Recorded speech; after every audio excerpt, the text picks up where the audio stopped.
panic and chaos in the ghetto at that point. And a few days after my sister left, my mother came home from work and she says, it's time to go. And so she made me dress in my best clothes. And again, I still had that coat with a few sewn in coins. And I put on my high top shoes. And she got dressed in whatever she felt was still not threadbare. And she made 2 little bundles, one for myself and one for her. We ate our meager supper. And when it got dark, really dark, it was a dark night, it was very quiet, we stepped out of our room. We didn't tell anyone. At that point, no one shared information with anyone else. It seems like everyone was an entity unto oneself. We walked out, we didn't say goodbye to anyone. And pretty soon we were in the river. It was very quiet, and there were a lot of bulrushes, and there's a lot of underbrush. And I held on tightly to my mother's hand. And all of a sudden, shots rang out. And we ducked. And when it stopped, we proceeded a little further. But then the gunshots were sporadic, but we could not move because it was still, and when we moved, we made noise. And so we just stayed there. And it turned out we stayed the entire night because the sporadic gunshots were making it impossible for us to move. The next morning, there were no sporadic gunshots. It was regular now, and it seemed to come from every which side. We heard a lot of noise, a lot of commotion. We saw fire, we heard screams, we heard babies crying, and it seems that it was none too soon that we got out. At that point, a lot of other people from the ghetto tried to do the very same thing we did, and they ran towards the river.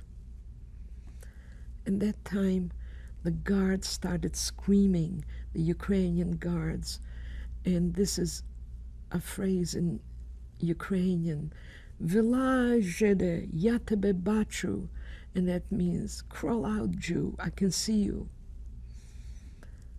That phrase rings in my ears constantly. And a lot of people came out.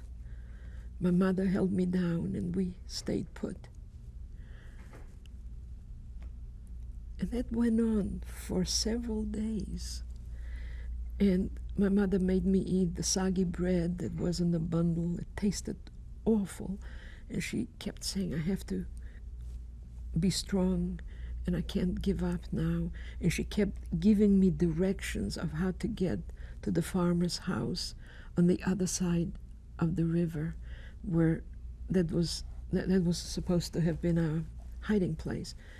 And I felt I knew, and I told her, stop repeating it. I know how to get there, because we used to go there before the war. My mother used to buy some of the dairy products like milk and cheese and butter from that farmer. So I knew his name, I knew his family, and I knew where he lived.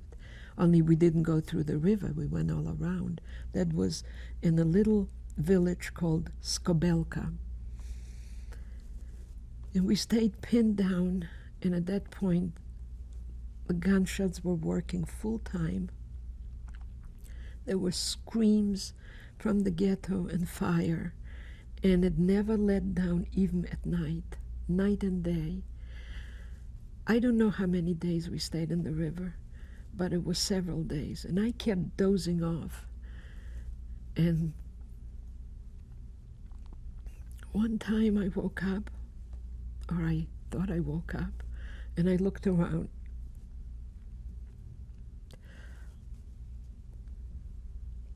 And my mother wasn't there.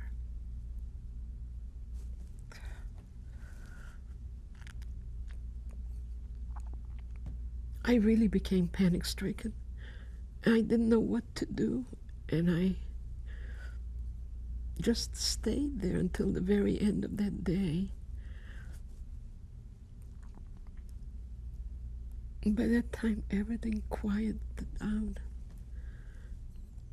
There was no more sound except my own sobbing. I was crying. It was so still. And somehow, at that moment, I felt I let my mother down. I fell asleep, and she probably couldn't wake me up, and she had to leave. And so when it got real dark, I made my way to the other side of the river. And by that time, it was dawn. I was wet and petrified and utterly confused. I made my way to the farmer's house, and the farmer saw me, and he led me into the barn. And I asked him, "Is my mother here?" He said, "No." I said, "Well, she's supposed to be here." He says, "Yes." I said, "Well, I'll wait, until she comes." And he said, "No, you will not wait here. I'll feed you. You'll stay until it gets dark, and you better leave." And I looked at him. I said, "You made an agreement with my mother." And I asked him, I addressed him by his name, which I don't want to give now because I think I have a lot of questions, and I would like to resolve them someday before I die. I want to go back there. And I asked him, "You made an agreement." He says, "I changed my mind." And he shrugged his shoulders, and he said, "I have to go when it gets dark. If I don't go, he'll report me to the authorities." And it was very ironic because he was wearing a farmer's, like a coverall.